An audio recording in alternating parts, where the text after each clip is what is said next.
Hello, this is Arthur again, and today we have a 2011 Porsche Cayenne with 121,000 miles. If you haven't subscribed to my channel yet, please consider subscribing and watching some of my other videos as well. I have a lot of videos of interesting cars and interesting repairs that would really help out my channel grow.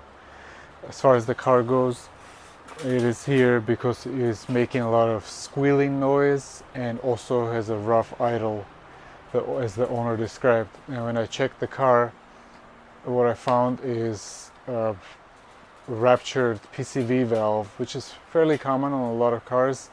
Whenever that happens, it produces excessive pressure in the engine and it starts making a squealing noise, and then you can get rough idle. It's very common on BMWs as well.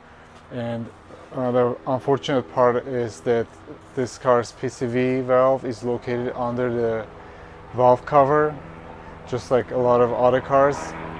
And to replace it, you have to remove the valve cover and basically put a new valve cover at that point. The downside is, with this particular car, this being the 6-cylinder version, the VR6 version, the valve cover itself is not difficult to remove. However, the intake manifold that wraps around the top of the engine, it is by far the worst designed intake manifold I've ever seen on any car. It's not easy to remove. There's just no easy way of removing it. You gotta mess with the fuel rails, and there's just a very dumb design in my opinion. It's like you expect like easier stuff on Porsche typically, and on the V8 version it's actually fairly easy to do all that stuff, but on this 6-cylinder one it's not fun. Alright, let me show you the parts I have for this job. Alright, here's the car in question. It's actually a very nice condition car. One thing that I really love about this particular one is the steering wheel. I'm not sure what option steering wheel is this, but it does have the pedals in the back. I don't know if they're aftermarket, the steering wheel, or no. I don't think so. It looks original to the car, but I just love the fact that it doesn't have any buttons on it and it just looks really clean. Anyway, that's about it for the car. Now let's look at the parts. So I have a new valve cover with gasket, and actually the PCV valve goes right here.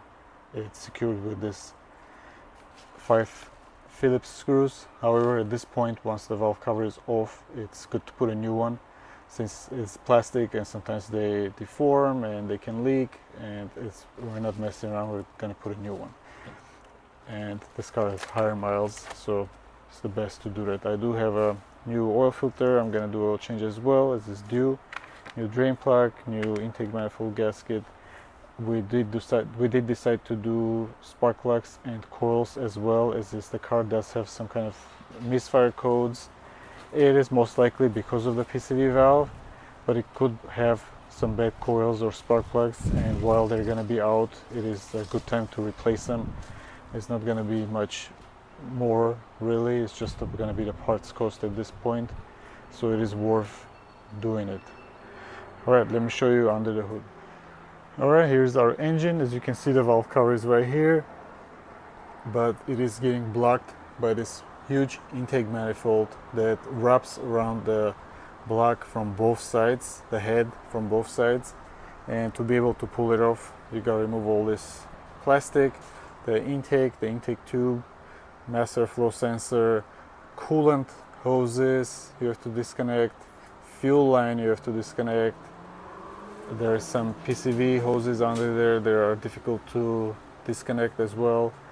So it's quite a bit of stuff. Alright, I'm gonna get to it, start doing it, and if there's any important points, I'll catch you up on that.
Alright, so intake manifold is off.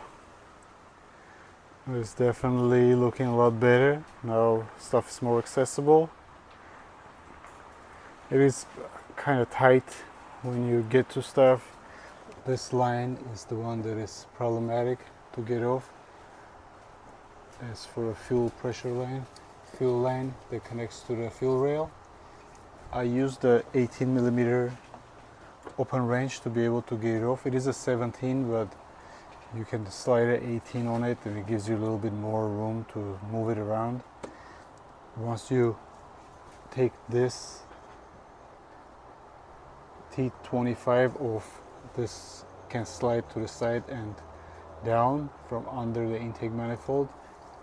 That way you more or less have a little bit of access to that bolt. If you remove this big triple square 12s over here, this bolts that holds down the fuel rail, you can possibly pull the fuel rail out. I wasn't able to. I only pulled it off partially, then was able to get the intake manifold off. There's also this connector for the fuel injector you gotta remove.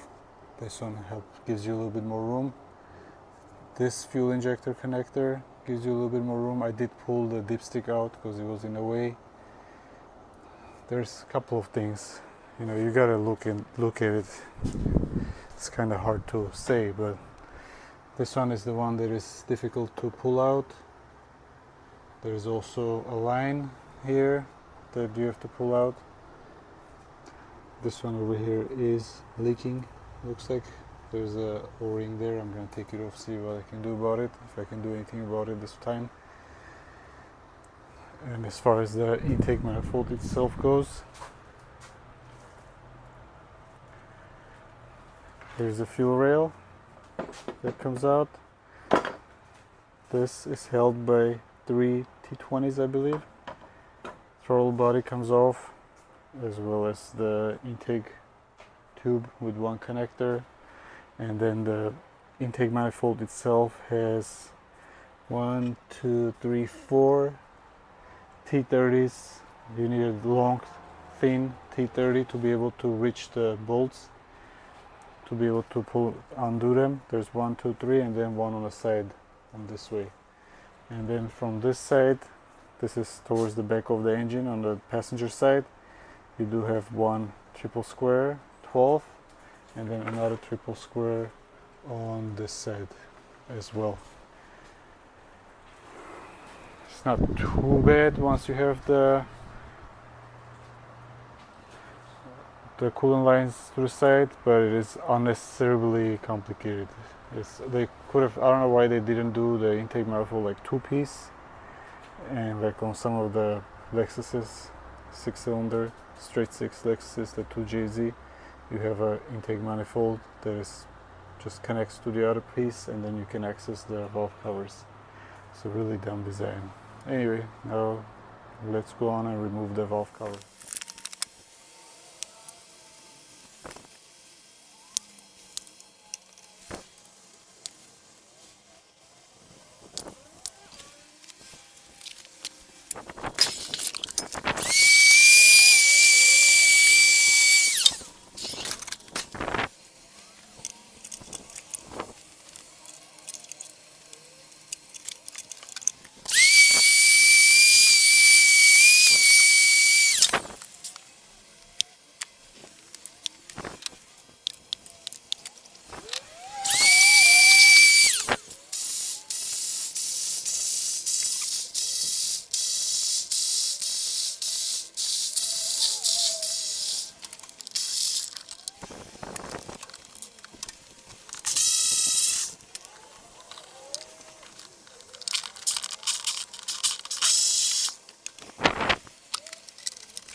So the coolant leak I had showed you earlier is from the flange that goes right on the side of the engine.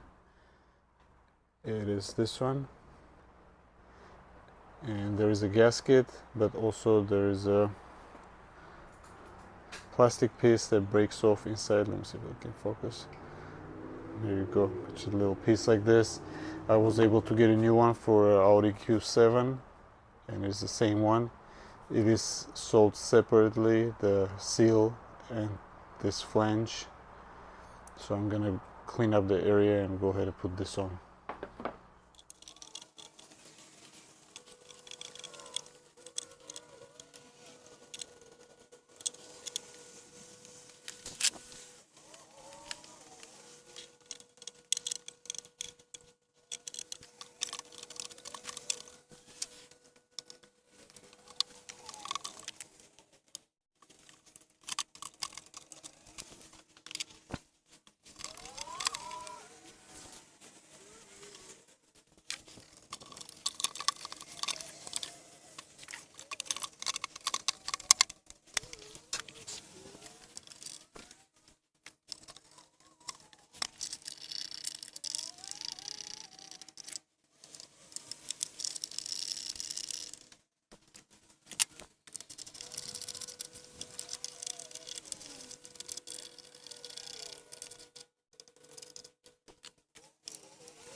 Okay, everything is in. I'm gonna do a first start.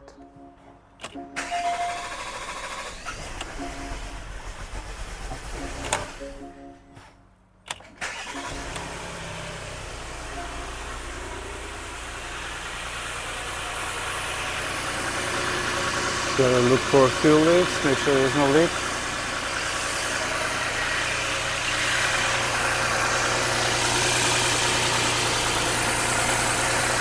Okay, now I'm gonna turn it off and start putting coolant. Okay, everything is back together. I did the oil change as well. The car runs good now. There's no codes, there's no leaks. I did notice that the motor mounts are completely collapsed on both sides, and I'll suggest replacing them as it's pretty rough on idle. It vibrates a lot, but as soon as you're off of idle, it's smooth. So let's look at the old parts. This is the PCV that was ripped. It's very dried out. It's just coming apart. I took it off just to reconfirm. You could see where it was probably blowing off from. It's a valve cover. And what other thing I noticed is the spark plugs are very rusty on this car. I don't know why. Probably the original ones. I don't know if they washed the engine bay often or something.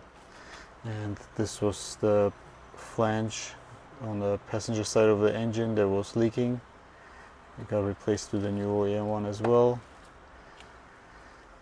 And the valve cover. So this job is done. It was pretty good amount of work. I'm not really a too big fan of this job, but it is what it is. I've done a few of them, and this one actually was easier to do than some of the other ones that I've done, but it's still pretty time consuming and you have to really watch out for stuff. One thing I would suggest is when you're putting back the intake manifold is make sure there's no wires cut under the mating surface from the intake to the head. It's very easy to get them cut. Just kind of pay attention to make sure nothing catches over there, and then reconfirm that there's no fuel leaks after you put the fuel rail back in, because you're doing it basically blind. You can't really see anything, and once the engine is running you can look with the camera to make sure nothing is leaking. Alright, that's about it. Hopefully you enjoyed the video. If you made it this far through the video, I thank you very much. I try to make the videos as much watchable as possible. I'm working on it. Thank you very much.